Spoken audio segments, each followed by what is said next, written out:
आप बार बार पढ़ते हो, कई बार पढ़ते हो, फिर भी भूल जाते हो, पढ़ा हुआ याद नहीं रहता। और स्टूडेंट लाइफ की सबसे बड़ी प्रॉब्लम पढ़ाई को याद न रख पाने की होती है। और जब कई बार याद करने के बावजूद याद नहीं होता तो ये सोचकर खुद पर ही डाउट करने लगते हैं कि मेरे में ही कोई कमी है, मैं ही मेंटली वीक हूँ। और जो दूसरा बंदा है जिसको पढ़ाई याद है वो मेंटली स्ट्रांग है। लेकिन मैं कह रहा हूँ कि आप भी मेंटली स्ट्रांग हो। सबकी मेमोरी अनलिमिटेड है, बस अपनी सोच की वजह से, कुछ गलतियों की वजह से ब्लॉक करके रखे हैं। हमारी ब्रेन की स्टोरेज क्षमता अराउंड 2.5 पेटाबाइट्स तक है। कुछ साइंटिस्ट तो बताते हैं कि इसकी क्षमता अनलिमिटेड है।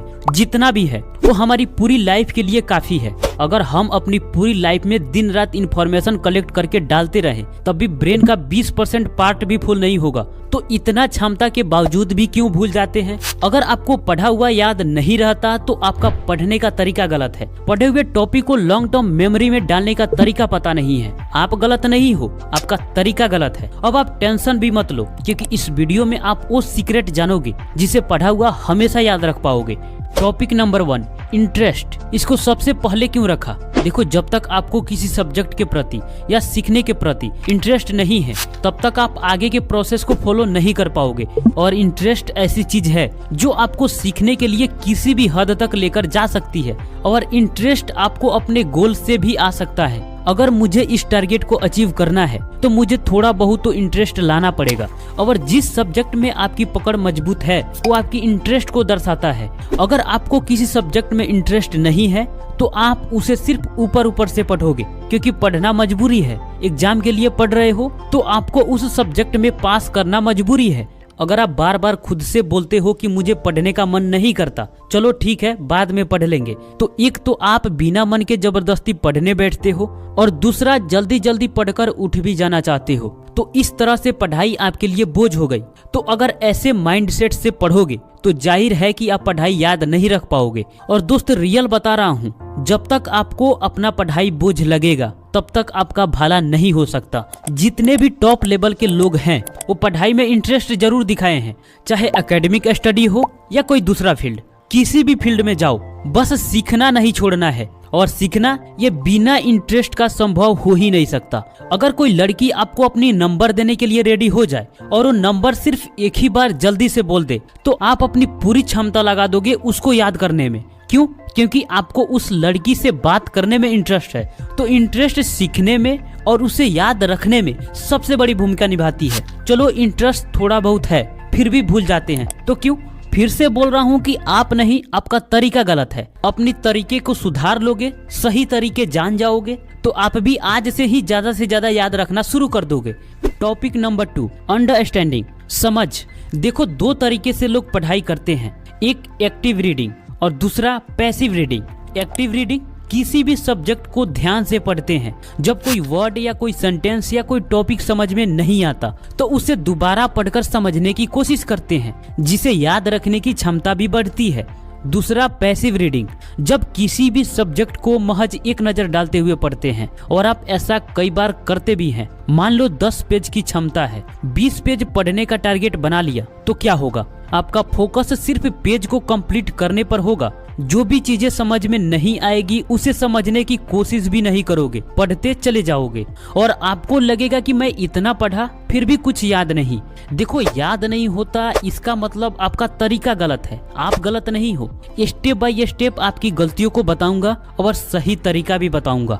लर्निंग पिरामिड से ये पता चलता है कि जब आप कोई भी बुक को पहली बार पढ़ते हो उसमें से सिर्फ 10% तक ही याद रख पाते हो। लेकिन आप तो समझकर भी नहीं पढ़े तो आपको 2% तक भी याद नहीं होगा। और कुछ लोग सिर्फ पढ़ने को ही पूरी पढ़ाई मान लेते हैं, जो कि बिल्कुल गलत है। अब सही तरीका क्या है?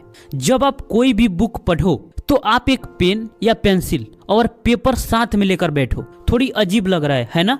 लेकिन अपनी समझ को बेहतर बनाने के लिए सबसे बेहतर तरीका है, हर पेज में जो भी इंपॉर्टेंट पॉइंट या टॉपिक मिले और लगे कि ये याद करने योग्य है तो उसे पेपर पर नोट कर लो। और आप 10 पेज नहीं, एक बार में 5 ही पेज पढ़ो, लेकिन उसमें का इंपॉर्टेंट पॉइंट या टॉपिक को पेपर पर नोट कर लो। और जब पढ़ाई से उठो तो पेपर अपने पास ले लो। आप सिंगल पेपर का यूज कर सकते हो। अब आप टहलते वक्त उस पेपर पर लिखी इंपॉर्टेंट टॉपिक को याद करो, क्योंकि यही चीजें तो याद करने योग्य है। ये बहुत इफेक्टिव तरीका है लेकिन आप में से मैक्सिमम लोग नहीं कर पाएंगे और वही लोग बोलेंगे कि मुझे पढ़ा हुआ याद नहीं रहता। आप कर पाओगे? यस या नो कमेंट बॉक्स में जरूर बता देना। इसलिए मैं पहले ही बोला हूँ कि सीखने के लिए इंटरेस्ट जरूरी है।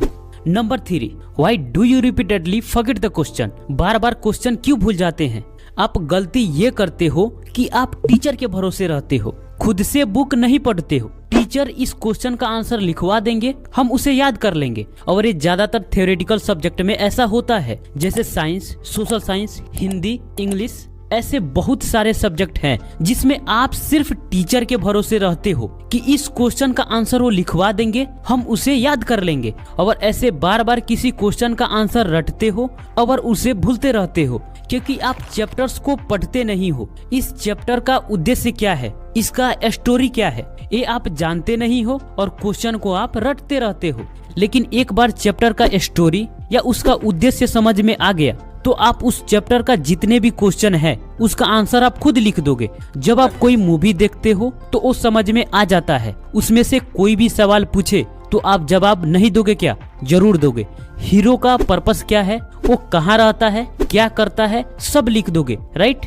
बस उसी तरह एक बार आपको चैप्टर समझ में आ गया, इसका उद्देश्य क्या है, इसका स्टोरी क्या है, तो उसमें जितने भी क्वेश्चन है उसका आंसर कोई भी लिखवाए आपको याद हो ही जाएगा। और लॉन्ग क्वेश्चन रटकर याद नहीं किया जाता, चैप्टर को समझकर उसके बारे में डिस्कस करके उसका आंसर याद किया जाता है। Topic number 4, teaching. देखो, लर्निंग में टीचिंग को इतना इफेक्टिव तरीका क्यों माना गया है?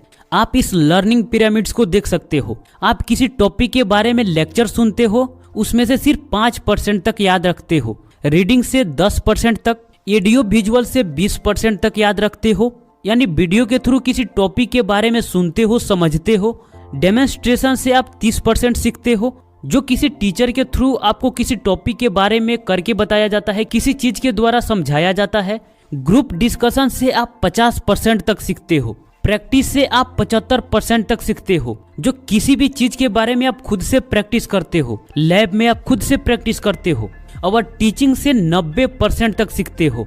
जब किसी भी टॉपिक के बारे में दूसरों को समझाना या पढ़ाना हो तो सबसे पहले आप अपने माइंड में उस टॉपिक की कॉन्सेप्ट को क्लियर करते हो। पहले आप खुद पूरी तरह उस टॉपिक को समझते हो, फिर दूसरों को समझाते हो। अगर आपके घर वालों में कोई भी कल से ये बोले कि तुम जो भी पढ़कर आए हो वो मुझे पढ़ा दो, या उस टॉपिक के बारे में तुम मुझे समझा दो जिस टॉपिक को तुम क्लास में समझकर आए हो, आपके पसीने छूट जाएंगे दोस्त। और दूसरे दिन से किसी भी टॉपिक को समझने के लिए क्लास में 2 गुना एफर्ट लगा दोगे, उसकी हर एक पॉइंट को समझने की कोशिश करोगे, क्योंकि आपको पता है कि घर पर जाने के बाद मुझे किसी और को पढ़ाना है। तो टीचिंग में कोई भी कंसेप्ट पहले खुद के माइंड के अंदर क्लियर करते हैं, समझते हैं और बाद में दूसरों को समझाते हैं।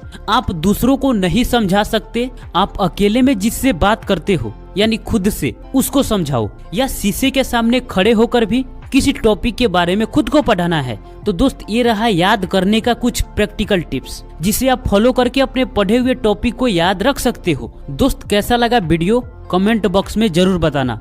मिलते हैं आपसे फिर अगले वीडियो में, तब तक के लिए आपका धन्यवाद।